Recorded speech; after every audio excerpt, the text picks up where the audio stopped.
amazingly well at playing is amazing. And there we have them. We do have Team Ragnarok on the left versus Team Dreams Future with the one and only Tasku and his teammates. Mist looks so incredibly locked in right now. But we do have, Bonfire being the first card activated there here from Tasku himself. Immediate Ash Blossom and Joy Spring, while in the other duels we do have a Millennium combo freely resolving there. Luca, in the meanwhile, is also going to run interference. That's a Malice mirror match in Duel B, you have to imagine. So this means that this should be Ryziel up here. And right now it looks okay for Mist. But an Ash to answer the Molchami Fool us suggests this Ryziel is not done yet. Tasuku playing it out. And we at table C see that actually Nash has decided to go with his Snake Eye deck. We saw Snake Eye very, very much a lot at the previous World Championship in 2024. But now it is still out here, still ready to compete, still a decent factor. And from what I understand, it actually is the deck from Nash's side that is supposed to be his anti-Malice deck. But we see the Malice deck actually on the opposing side of Dreams Future is on table B. But honestly, who doesn't love a good Poplar? Fair, yeah, I'll give it to them, for sure. I mean, Snake Eye is still a very competent deck. If you are saying, hey, I need to maybe high roll in this one, maybe he also knows that the Memento deck has quite the tough matchups against Stellar's decks. I think it's not too bad to say, I'm just going to go in with my Snake Eyes here. Yep, we seem to be seeing a good setup from the Ryziel deck here for Tasku, but then we also have Nesh doing Nesh things with that Fiendsmith engine there. Actually looks like it's Snake Eyes Fiendsmith at that, so I guess that was Nesh's other deck aside from the Memento. Snake Eyes Millennium Fiendsmith. I think this was actually what Mist qualified for Worlds on back in March, so very, very interesting to see it piloted by his teammate here, who I believe had a good part in actually preparing this for him. Oh yeah, absolutely. That's the whole thing about Team Ragnarok. I think they, almost to the best degree, live that team preparation process. Basically, they have been a team the entire year already. They have done everything together. They have built their decks together. They have played those 3v3 tournaments. So it's only deserving that they are now out here performing the way that they do. And indeed, we see that Snake Eye deck, which now, of course, is very much hit compared to the Duelist Cup it qualified in, but it's still absolutely a decent force to be reckoned. Now the big question, can Mist find something? The Max C on top of Baguska Detonator looks incredible for Tasku. Mist is now contemplating 4 cards in hand. Your opponent only has 1 more card, basically, or rather 2. Ice normal summon. Baguska puts in a defense position immediately. Can you do anything about it, or is it time to start coaching your teammates? Another card. I mean, I thought maybe we just immediately go into a Typhon, but we are just summoning another monster out. Maybe we summon our very own Baguska here. That would be funny. Going second in the Ryziel mirror match never feels good, but Mist will do what he can. Has access to the extra deck if needed. Can Xe summon here, but that Baguska remaining live does put a damper on things and shut down a lot of the effects. Promethean Princess, Bestower of Flames arriving for Nesh, reviving the Snake Eyes Flamberge Dragon. This deck is still going, it's linking, it's special summoning, it's doing everything for Nesh in Duel C. Ryziel Detonator is the rank 4 of choice here for a Mist. So, I mean, as soon as that Baguska gets turned into attack position, we may have the Baguska, we may have the Detonator stare down, actually, between these two. All right, turn over to Tasku. Oh, I find it really, really funny that Nash decides also to end on Nightmare Phoenix on the end field. Not because it just has to be there, but also because it just protects the Appaloosa Bow of the Goddess. I mean, it's amazing because it provides that. It provides another monster that is of the fire attribute, so technically you can use it together with the Promethean Princess in the graveyard too. So that looks pretty decent. And we pass over like that there on Duel C. And look at that. Plasma Hole there from Mist. Mist has a plan. That makes sense that we did not go into Baguska ourselves because we wanted to have our Ryziel Exceed monster on the field to make our Ryziel Plasma Hole live. Wait, that could be crazy, crazy for Mist, depending on the extra deck. Now listen, if Tasuku just tries to attack here and Detonator protects itself. That is of course huge, but I mean, you might still get to that protection thing because I don't think that Mist is going to activate. In fact, you can use the Plasma Hole afterwards and summon a Zeus in the battle phase. even though, yeah, you could still Yeah, protect you them. can So, absolutely do that. I do just want to take a step back and draw some parallels between these two teams. Mist and Stellar both being the most well-regarded Ritual Beast players in the world. Having to change up the strategies here at the World Championship because that deck did kind of fall by the wayside with the release of Malice, with the release of Ryziel, but they both seem to have picked up some fantastic options for themselves. We have the Atlantean Mermail actually coming through for Stellar there in Duel C as he faces down against a field firmly established by the Snake Eye Millennium Fiendsmith of Nesh. We are about to see whether this game can be closed out. And I gotta say, the books are back, right? We saw Book of Eclipse early on in the tournament. Yeah. We now have Book of Moon here as well. And we have Exo's sister, Azoviel. I wasn't sure when I would be seeing my Exo sisters back on the World Championship stage, but here is the answer. It, of course, is a rank 4, and it is going to activate its effect here, putting that face-down monster back into the extra deck. That is just what he needed there, and we are heading into the battle phase with decently more than 8,000 attack points lining up here. Yep, Tusku delving into that extra deck toolbox of rank 4s for the Ryziel and finds the exact one he needed to close this one out cleanly. Missed life points about to drop to 0, and then we can move on to take a look at Duel C and Duel B, where things seem to be heating up. The Malice Mirror match going by way of Dream's future right now, but Duel C looks pretty competitive. Also, Duel B, I think that Luca actually gets to play the game here against the Malice setup in the mirror match. We're summoning Chessicat back. Do we actually get to play out this? All right, we're back to Duel C here, which is just a pass here on a Deep Sea Diva. This looks like Sebastian Lemke playing Time Wizard 2010 here, but that is more than enough damage for Nesh here.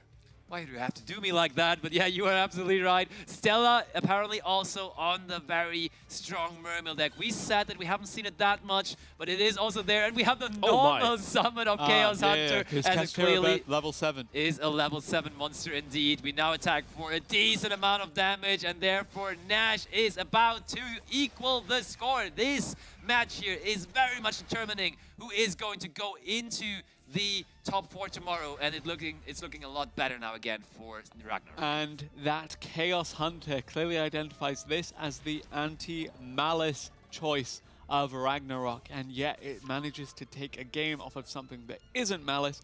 Anytime your specific counter to another deck is able to steal a game for you, it's a victory. It's a win in that regard. It's literally a win, but it's also further justifying your choice of picking this as your option to go against that deck specifically. I also like the choice to play this versus Mermail, just knowing full well, hey, I mean, if I go second, I will most likely also lose with Memento against this particular deck. Fair. But if I'm playing Snake Eye, I have the best chances of creating a crazy field that can't be broken here.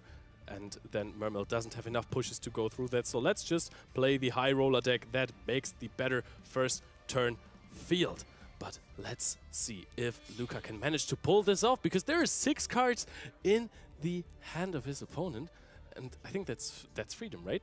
Is this just playing through the Maxi or Thualos commitment and trying to finish the game in this turn? I guess we'll see if there's a draw off of this. No, just looks like there's 6 cards in the hand. Oh, Now the March's Marchel impulse? last. There has to be remaining something. push. Oh, Called by the grave on the Dormouse. And I would imagine that that's maybe the only Malice card that there is in the graveyard, so that the Marchel just simply stays in there. Is that even possible? That there's like, after so many cards, I mean, we Tough to summoned imagine, Firewall yeah. Dragon. Wow, It maybe is that the was case, though. maybe that was a Metaltronus summon here. The Firewall Dragon, so I can imagine that there is barely any follow-up, and the Firewall Dragon was not the strongest card that helps out the field. But I mean, now, okay, what can you do here? Realistically, we have Link Decoder, we have the Firewall Dragon. I assume the Link Decoder was just hard summoned like that, right? It's not resummoned from the graveyard. What can you do here? You cannot go into one of your Link 3s, unfortunately. Oh, it was taken! Okay, that might have been a triple tactic talents take. Maybe. Let's Is that see. just access code talker? No, it's dark. Oh, that's huge. That's actually huge. We just now have to remember that taking a Dormouse here would not do too much, as that has been Called by the negated with grave. Called by the Impulse. grave. So what can we find here? Is there something worth taking? There has to be. Jessica. Oh yeah, you have the Marcher here. Oh, and the GWC. Yeah, of so you take the course. target away by summoning it back, I imagine. Yes, Absolutely. that is exactly what's going to happen. But now you still have the Dark effect. I don't know if we've normal summoned so far, because you can still just crash your Dark into that Red Ransom.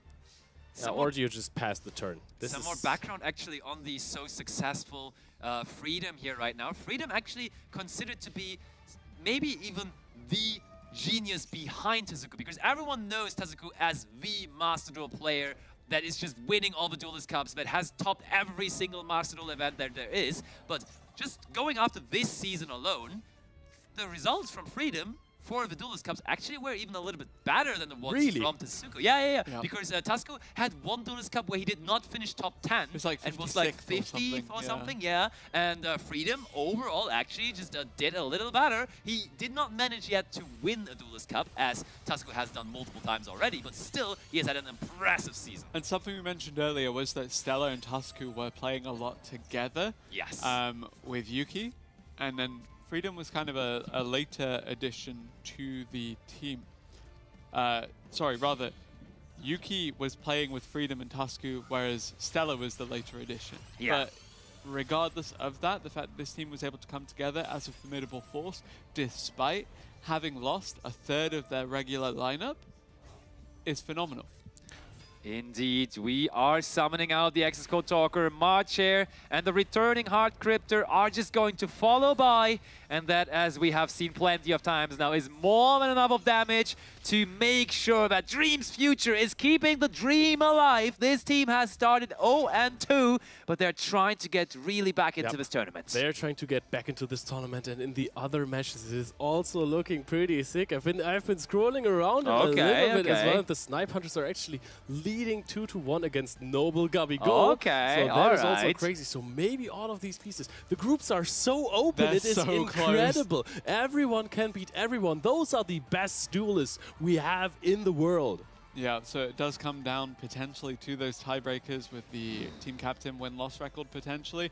But regardless of that, phenomenal gameplay across the board from everybody, and yet it is Tazuku's Dream's future that we cannot take our eyes off of as they take Ragnarok to the second set. It seems like they just found their mojo now, right? It just seems like they know again how to just be so dominant, because that's what they're all about. Like, everyone is afraid of Tazuku. That is the name you say when you are saying, who are you afraid of in the tournament because they're so good? Yeah, it is Tazuku. But now, after having those two losses, they found that again. And I think now is where they are the most dangerous, because they hurt themselves a little bit in the first two rounds, and now they're out for more wins. They're angry, and they're translating that to their gameplay. I love this. The question I'm asking myself right now is, how many 3-2 teams can you have in a group?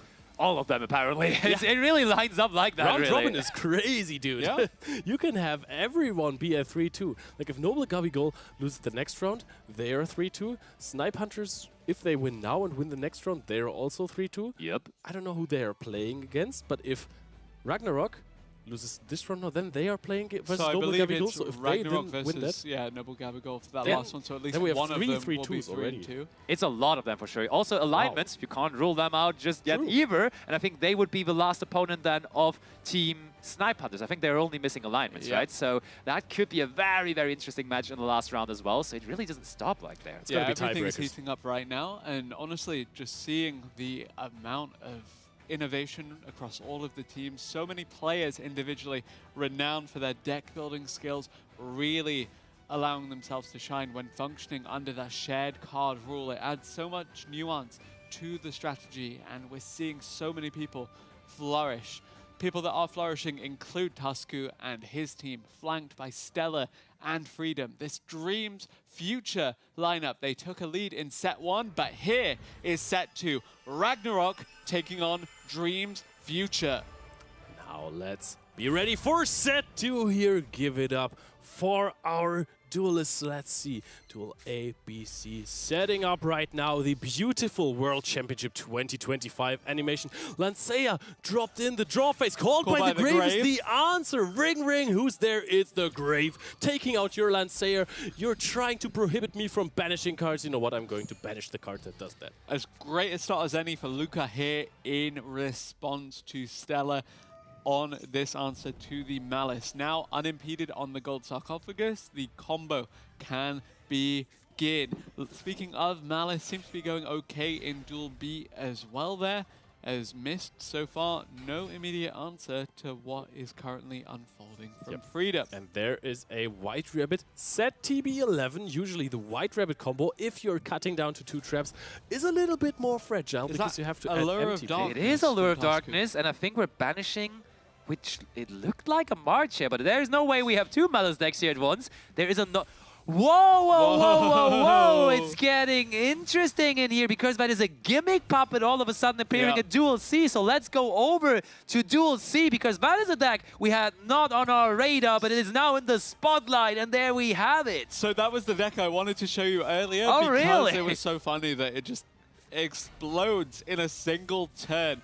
And Nesh, we've seen him answer tougher decks. We've seen him manage in the most unlikely of scenarios, but right now he looks to be in a fantastically difficult position. You know as what? Tasku is just summoning freely. Yes, Nash came out of really difficult positions, but those were games where he had a turn to play it. And I fear that this might not be the case because this deck is so well known for winning in the first turn by dealing so much damage. And Basti, I think you were absolutely right before. Some counterplay to these decks like Sky Striker Tenpai is just winning before they can OTK you. Yeah, I think that is definitely a smart move, and it wasn't a deck that I was necessarily having on my radar. It wasn't a deck that I could have told you, okay, there is going to be gimmick puppets.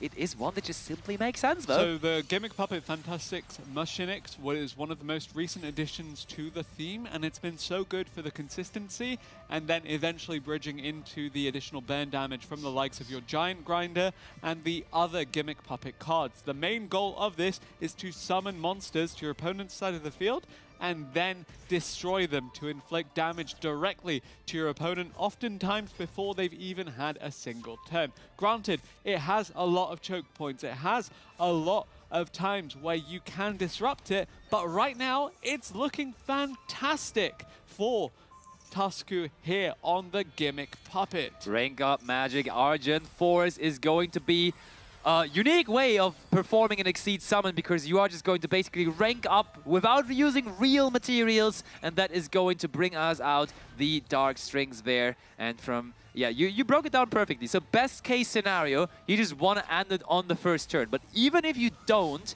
you are usually able to create a very, very powerful field. So let's see where this is going here. I mean, so far, no interruptions from Nash, so I think that... I mean, we don't have access to the field spell yet, so in Nibiru, the Primal Being could still hit us very, very hard. But also, by the way, a nice interaction that we have discussed earlier in the broadcast in Duel A right here. Herman Hansen had a nice hand drop. I think it was Molchami Fuwalos to answer the TB11. But if you're looking at the top right corner of the duel, there was Droll and Lockbird. And this is why I expected so many Malice players to run the Droll and Lockbird again, because you barely search ever in the deck. And if you do, it's not really the most important thing to do. So you can play Droll and Lockbird as an answer to Maxi or to Molchami Fuwalos. Yep, the rank up Magic Argent Chaos Force as well being added there to access the Chaos numbers does mean we then have opportunities to climb further with the Gimmick Puppet. A lot has been happening, no damage to the life points just yet, but just you wait. It's all gonna explode here as another Gimmick Puppet of Dark Strings does arrive onto the field here in favor of Tasku. There's no stopping this from Nesh. I'm sure this one now will be able to deal some damage as there is already counters now on the field. And this is what this deck, next to just destroying things, is all about, because usually you're trying to destroy monsters that have counters. And as we can see here with Chaining 1 resolving, that is resulting in 3,300 points of damage, meaning it is immediately almost knocking out the half of the life points from Nash side. Yup, Fantasix Mushinix returning from the graveyard to add back some more extenders too. Rouge Doll added to the hand. This is oftentimes the choke point of the deck. You have to deny this resolution, but it went off earlier. It may go off again, and it may very well spell doom for Nesh here in favor of Tusku, who just needs 3 more wins from his team in the next 2 sets to close this one out in favor of Dream's future. Tusku now going into the Chaos XCs.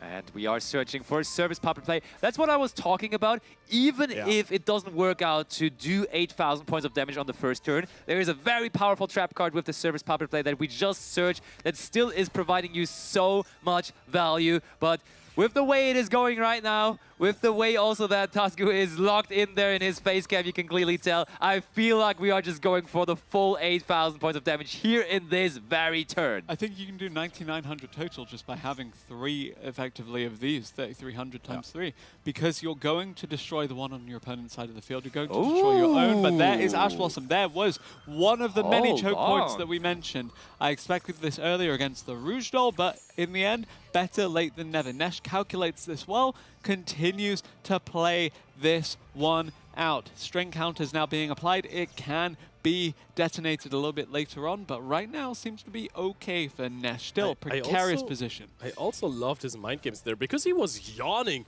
in the middle of his opponent's combo, just basically showing to himself, the camera, and maybe his opponent if they are in sight. I'm not impressed by anything that you're doing right here. And also, really nice play with the toggle, as we were saying, because it never revealed to his opponent. He also had it off, so there wasn't an opportunity for him to respond to his opponent. Always a scary situation when the Xyz deck link summons. It is, and we are going now. And I think that is what also makes this team so good. What usually makes all of these teams at the World Championship so good. They've played against every deck available, so they know when to best use the Ash Blossom and Joy Spring, even against a more rogue strategy like the Gimmick Puppet strategy. He discussed it with his team captain Mist. They came to the conclusion that maybe holding it for Dark Strings there is the perfect timing, but I wouldn't be surprised if Tusku still finds a way to win this game right here, right now. Yep. And there is more damage being applied, only 1,400 left. There we go. There's an extension on top of that again, as we have. Do we have any kind of additional interruption from Nesh? I do not think so. I don't think there's any kind of option, anything you can do here. Already down to 1,400. That's one Gimmick Puppet effect from totally done in this game. And on the bottom side, you can see in Duel A, Mist goes for an X play, and X gets negated by Infinite Impermanence. Of course, Aggregator tries to negate the Firewall, but that is responded to by the Firewall by sending a Pack Bit, and now the X is sent to the Spell and Trap Zone. And after that, even if you have a sword, you can't summon it out because you don't control a Ryziel monster or have one in the graveyard. And that is super tough here. Meanwhile, of course, Luca is just chilling. Cruising, yeah, definitely. The Malice player of the team not having any problems and trying to just close it out here again. We're in the end phase, so the Max C goes back to the hand because Deep Sea Minstrel was a push, but the push was not enough to overcome the army of Link monsters that Luca provided. Gimmick Puppet has done it. Tusku did it. That was clean, and that was all Tusku needed with the Gimmick Puppet deck. Now, not the greatest showing for Memel Atlantean so far, given the fact that it's just dropped another game. Luca, though, keeping his team in the round. Yep, almost at the same time, securing the victory here, meaning that the overall score goes 3-2 in favor of Team Dream's future. And this is the last remaining game that we have here in the second set. And there is a normal summon of Ice Ryziel here coming in for a Mist. But can this be enough? Infinite Impermanence chained, as well as we also have the MTP set here. You can just let this resolve, and afterwards, of course, let it resolve first. Very important. You can activate the MTP to just search for probably a Marcher or something and banish one of your own monsters before, of course, to then, because you control multiple Link monsters actually, banish the Ice Ryziel in the process. And now Mist has one card in hand. Has a dream, of course, but is that dream gonna be enough against Dream's future? No, passes the turn back, and that is almost already game on the side. And you see almost the preemptive celebrations where Stella and Tasku, the teammates of Freedom, who of course still has to close it out here, they are smelling that. They are realizing we can still do it. We have started awfully bad into this tournament, but we are about to make it a 2-2 score. Yeah, we spoke about momentum earlier. This is it in motion. Better late than never. They showed up when they needed to. They'll carry that through to a third set in round 4. And can they carry that into another victory and into another one after that to qualify for the second stage of this tournament? I guess we'll find out. But this is exactly what Dream's Future needed to secure their path towards that. 4-2 is not a small lead there. They basically have to be completely swept here. A 3-0.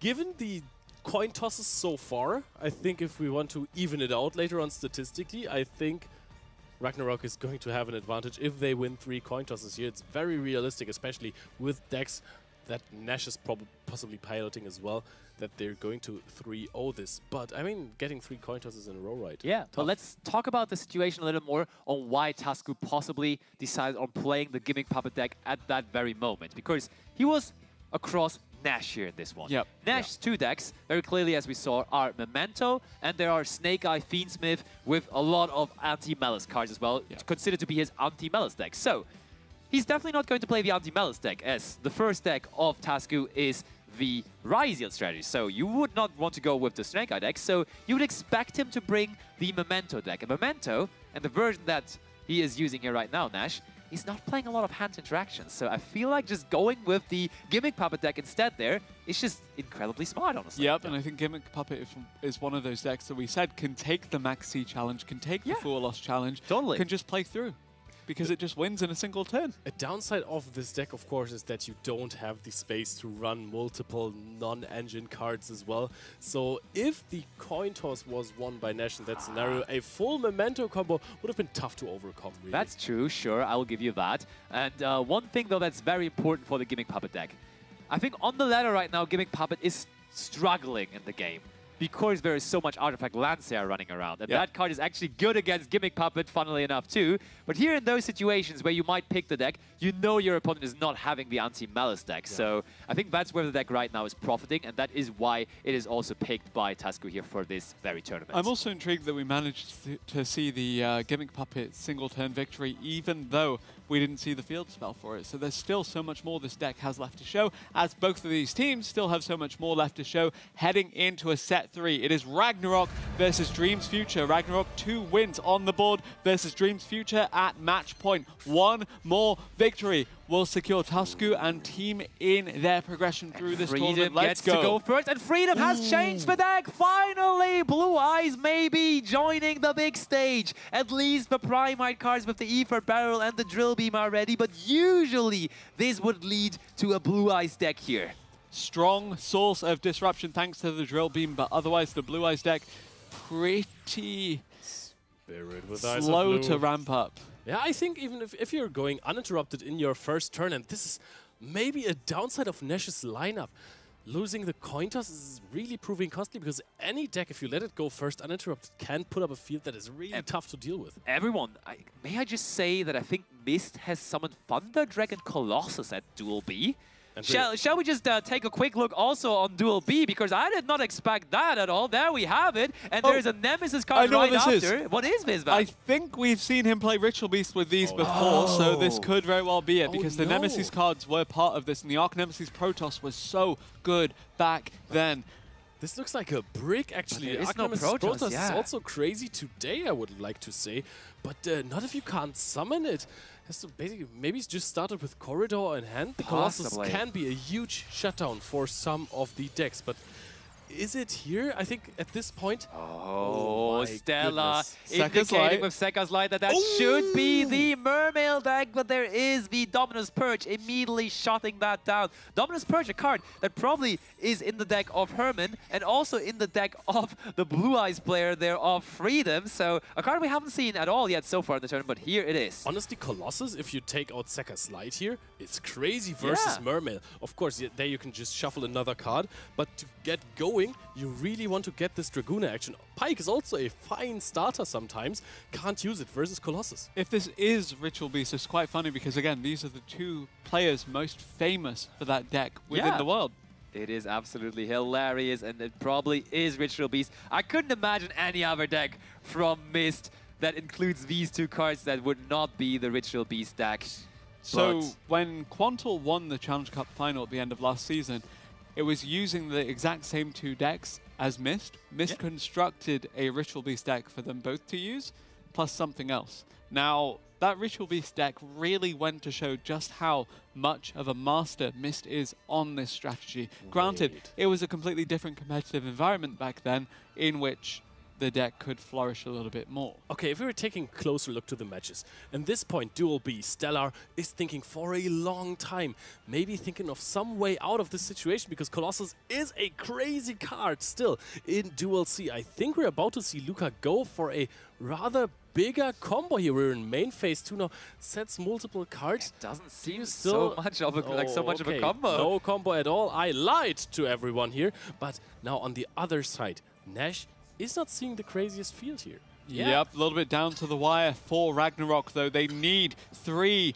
wins to take this home, but right now it looks a little bit difficult, especially for Nesh in particular, facing down the Blue Eyes deck in Duel A. Yeah, as we don't have anything happening here on Duel B, let's go back to Blue Eyes. Let's see that Blue Eyes White Dragon on the field there on Duel A. Let's get it back into the spotlight. Let's see whether Nash would be able to overcome this. There we have it. The Chaos Hunter is so good against the Primite engine because you are negating the Drill Beam, and there is Called by the Grave. This is what I was hoping for Nash in this situation, because now the Drill Beam is the other, basically only interruption that he has from engine on the side of Freedom. But now, look, Chaos Hunter just completely blocks the Drill Beam. Yes, we're out of the battle phase, but if Nash has one of these big one-card starters in the hand, Snake Eye Ash or something, for a normal summon in main phase 2, this could be so good here. I think Stella just passed back over to Mist, by the way, so the Mist and the Ritual Beast deck could potentially just close this one Mist out. is also not doing anything. Yeah. That's crazy,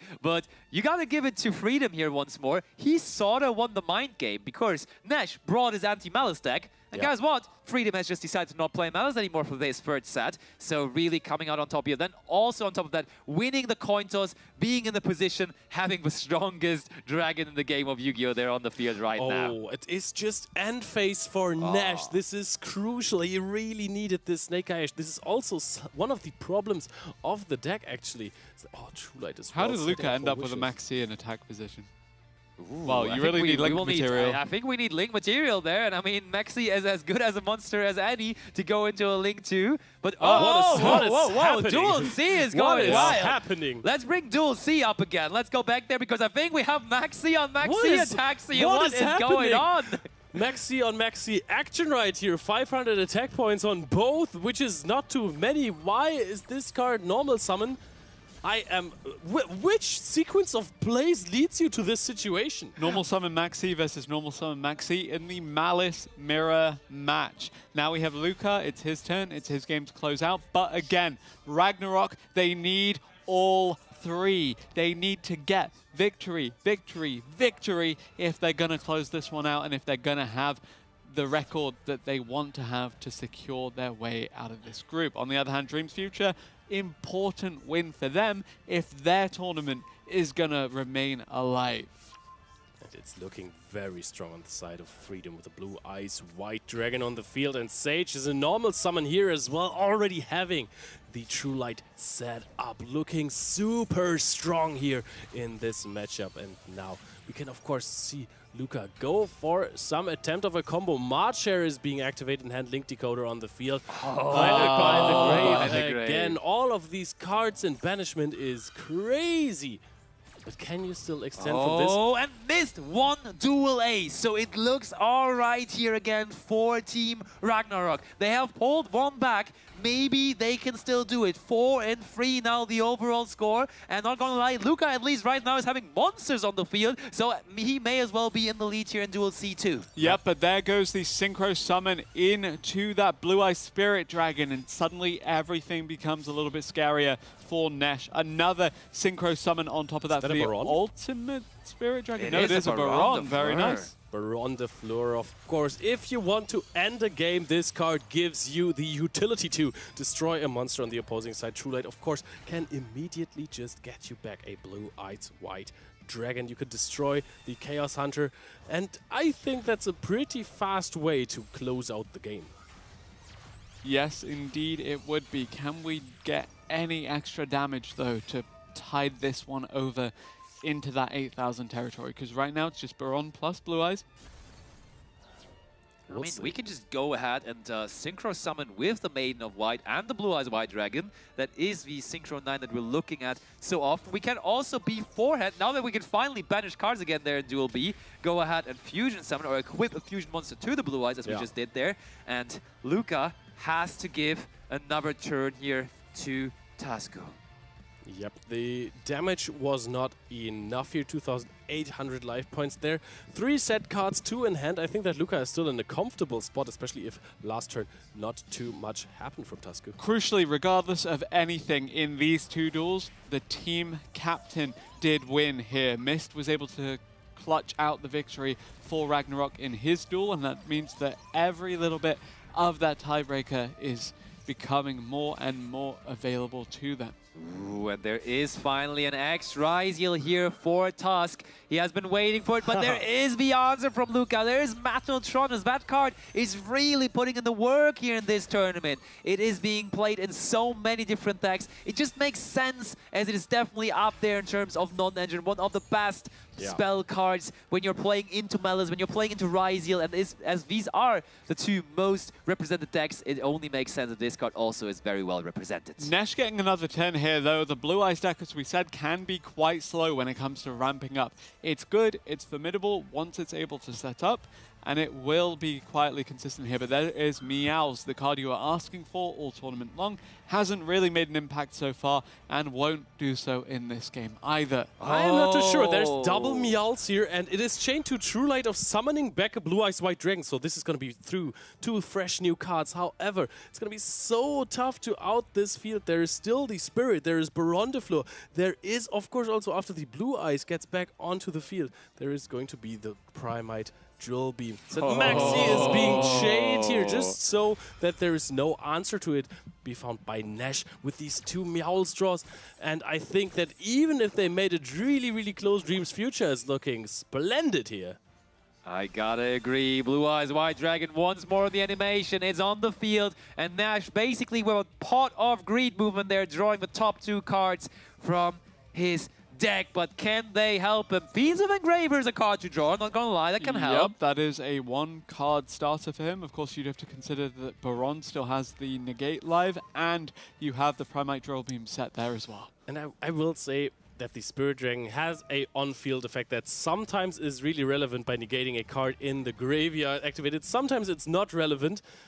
And I mean, if you're searching for Tract and for Lurry and discard Fabled Lurry to activate it, it is going to be crucial here. So that's not really an option for Nash. Has to go for a rather weaker search by discarding the Lancea from hand. Normal summon Lacrima of the Crimson Tears. You can, of course, just activate Baron, or I think this is a Primite Drill Beam target here. But that was not the decision from Freedom. Freedom lets it go through, lets him send another card to the graveyard, and we are continuing to link summon the Link 1, that is Fiends from Requiem coming onto the table here, the digital table that we have here at the World Championship. First Maxi draw there also for Freedom. This card has caused so much chaos in the TCG.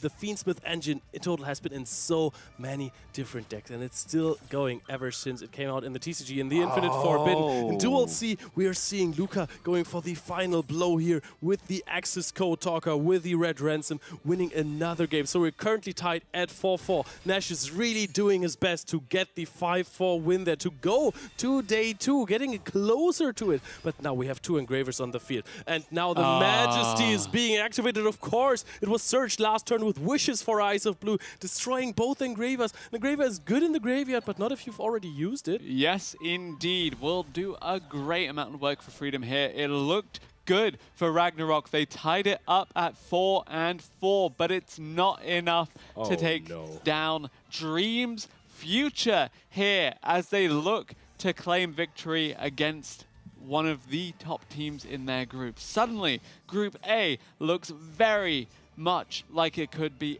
anyone's all over again.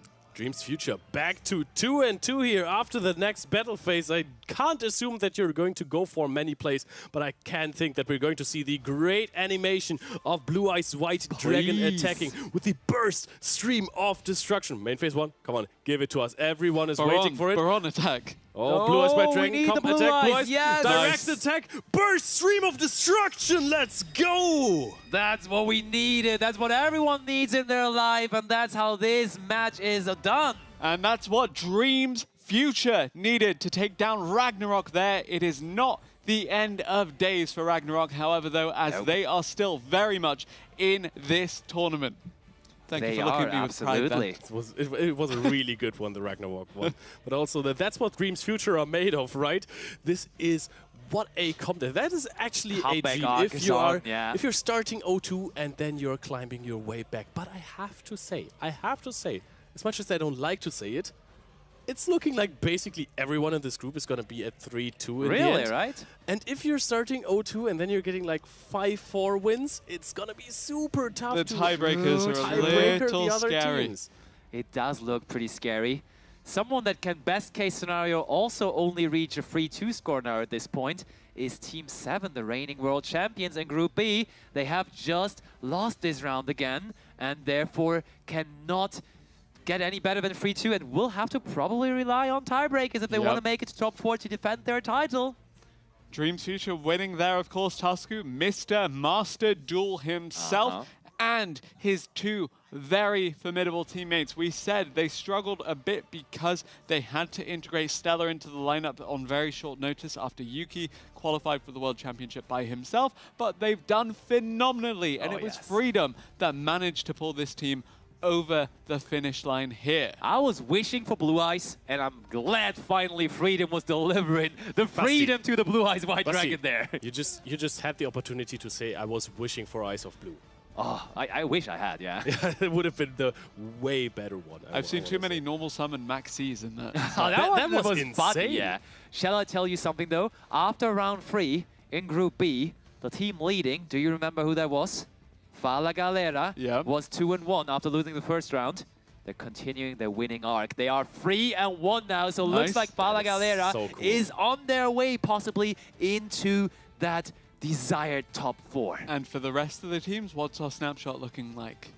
We have some more. We have Yugiti still playing, being on the 2-1 record as well. Okay. And then on the other hand, as I said, we have Team 7 struggling right now. And even better, we can now look at it all together as we see Brotoza being the one that is sort of struggling, as we do have them currently only on a 1-3 record. Snipe Hunters managing to take down Noble Gabigol was so crucial for them as well. Again now, Snipe Hunters and Dreams Future both in this tournament still. That is true. So definitely very, very, very competitive in Group A. Basically, everyone can still do it, as we see right now. Noble Gabigol still, of course, in that first place, as they started out so nicely with the 3-0 start. Second place, now Ragnarok with being 2-2, but that's also the score of Dreams Future and also the score of Snipe Hunters. Interestingly enough, for Duelist Cup winners, Dreams Future, they have climbed back from 2 losses, and they're now already overcoming Snipe Hunters in terms of tiebreakers. That's very interesting to see. Yeah, they had this 9-0 win, which is absolutely crazy. Makes up for the 5-4 win they had and the 1-8 loss, actually. So I think they're break even, right? On do they have any? Wait, are they positive? Wait, that's 4. I mean, it just is about the number of wins in the end, right?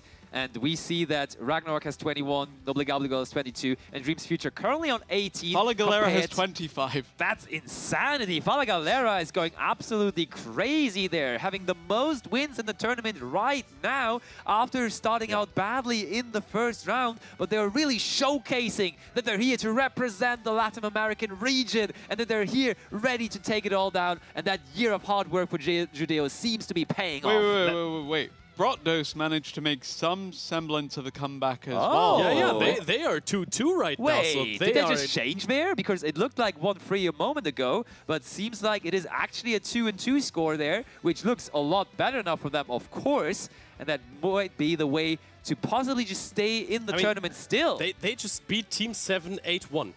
So that is a huge accomplishment on itself. But you were speaking about Fala Galera and Latin America. I mean, if we're still looking at Group A, Noble Gabigol, also from Latin America, is still 3-1 now after losing to the Snipe Hunters. So Snipe Hunters really crazy cooking, climbing back into this tournament as well.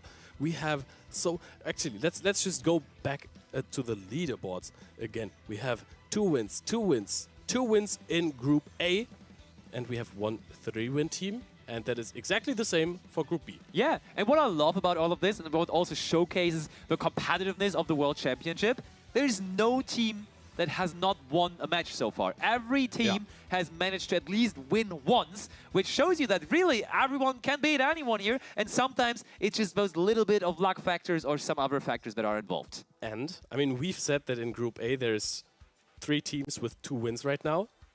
Alignments and Cybercorp are still playing right now. So basically, you can still have one of these teams. It's 4-4, by the way, that can go up to 2 wins. And the same goes for the second group, where FCG is playing versus Mugity. FCG really need this victory against Mugity if they're going to make it happen. They're trying their very best. They're also basically on the same comeback arc as Dreams Future as they started. It's 4-4 right now. It's going to be a deciding point, and we'll let you know as soon as that is decided. Yep, it is on the team captain. It is on RJ, who's trying to make it happen. He did it so well in round number 3, but can RJ still keep on carrying here for Team FCG? They need him. They need the captain to step up. They need the Malice player of the team to guide them into the right direction. And he's currently engaged in an absolute all-Malice mirror match against Rain, of course, from Team Mugity. But he does look to be in a commanding position there. Despite facing down an Appaloosa Bow of the Goddess, he has access to more cards. It's his battle phase. Everything looks okay. Just FYI, if you're wondering where we're getting that from, because you are still looking at the standings. Of course, you can use the Master Duel client to watch all of these matches live right here, right now. Actually, not only right here, but also right at your home. And we're also doing the same thing the entire time. We have a tablet and we have a phone open with the game. Yeah, you can also go back and watch the replays. Yes. Maybe you'll learn something like how to play Gimmick Puppet and win in one turn. That is definitely something you should be checking out. That's the goal. And I mean, that is the whole beauty about Master Duel, right? That's what we're all doing. Puppet. And Gimmick Puppet as well, and that is definitely the theme of today. But just being able to do it comfortably from your home. Like, you're at home, you can just check all the matches, can view all the matches. You can just in between, hop on the ladder, play a match yourself. That's what Master Duel is all about. It's a game you can play from the comfort of your own home, where you can just enjoy dueling against players from all over the world, and then maybe eventually find yourself at the World Championship. Yes, indeed. And at this level, it's all about the teamwork, the camaraderie, and the glory. All of these duelists have earned their right to be here, and all of them have their eyes on that trophy. We're heading into a round 5 now with everybody's tournaments still on the line here. All the stakes are so high. Nothing is fixed yet. These games are so important to these players and so important to us. So it's gonna be so good. But first, in just a little bit, we'll hear from one of our players in the previous match. Yeah, but that is going to take 1 or 2 more minutes. But first of all, we have asked those big questions in the beginning. Who you think is going to win? What do you think now? I mean, it's interesting because is there even a team that is out right now? The teams that would be 1-3, they are kind of out, right? So very little of them. I think Cybercorp is 1-3. Oh, no, wait, they're still playing. They're still playing, but they could be out, and FCG could also be out. Could also be out, but we will have to see. One thing that's very urgent, though, we all want to, of course, hear from the team that is so prestigious, from Team Dreams Future. The team on the comeback arc right now. Will they be able to complete it, to find their way into the top 4 eventually? We are ready for an analysis with Team Dreams Future. Thank you, Seb. And indeed, we are here with the winner of this round, Dream Future. What a match it was, a lot of emotions, amazing. And I mean, we have seen your consistency. You're considered one of the best, if not the best, Master Duel player. So congratulations. How do you feel? 今日長い戦いでしたけれども、はいお疲れ様でした。すごいいい戦いも接戦もあったと思うんですけれども、今どういうお気持ちですか？そうですね。次が最終戦になるんですけれども、最終戦勝てば、他のチームの勝ち方次第では自分らが決勝トーナメントに上がれるといった状態なので、もう最後もう絶対に勝つという思いでいきます。So next round will be the last round for the day. So if we can win the next round, it is most likely we can go through. So I really want to concentrate and feel we will win for sure.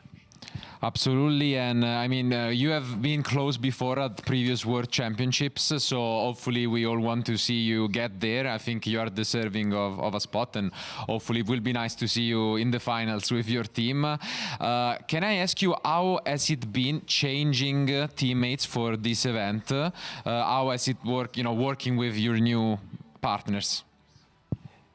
過去にも世界大会に出場されて、どういうものなのかっていうのは十分ご存知だとは思うんですけれども、ぜひ決勝ステージの方で見たいと思っていますと。今年はチームを変更されたというところで、何か新しいチームに関して何か思うところとかがあればお願いします。そうですね。2人ともその遊戯王マスターデュエルのデュエリストカップというものをとても頑張っていて、僕もすごい友達と感覚で仲がいいんですけれども、もう彼らにならもう背中を預けられるってことで、僕が勝てなかった部分を彼らが救ってくれる、そう思いました。So we have been very close with each other, and both of them did very well on past tournaments, and I feel very confident that if I make a mistake, they will cover for me. I'm very confident for that. Yeah, absolutely. And yeah, it seems like this year you really must, an A team representing, of course, all of you, and you are doing a great job. And this is exactly what happened. I think you gave us a great show in this match. First of all, Gimmick Puppet. It was nice to see your combos. But also game 3 for you, the Maxi against Maxi was funny. So I think you are great, to watch, just because you are a very consistent player, but also, you're not afraid to do those plays, creative as well. So thank you for that. ギミックパペットだとか、さっきのラウンドで、まさにそのような戦いが行われたと思うんですけれども、とてもなんかいろんな面白いクリエイティブなムーブをコンボするのにも恐れないっていうところがすごいと思います。はい。もうこれに対して質問ですか？いやもう。ファンサービスギミックパレット、もう世界の舞台にぜひ持っていきたいと思って、好きなデッキなんで大好きなんで次ギミックパレットを持ち込みました。So I really like gimmick puppets, and I really wanted to show my deck to the whole world. Nice. So that's why I brought it with me. Absolutely. So thank you a lot again, and we wish you best of luck for the next round. One more, and then hopefully we will see you again in Top Cut and tomorrow. Thank you. で次ラウンドぜひ健闘を祈りますと、また決勝ステージでお待ちしてます。はい、ありがとうございます。本当に嬉しいです。ありがとうございます。And thank you guys, of course, for being with us once more. But don't go anywhere, because we have plenty of more content live from Paris for the World Championship 2025.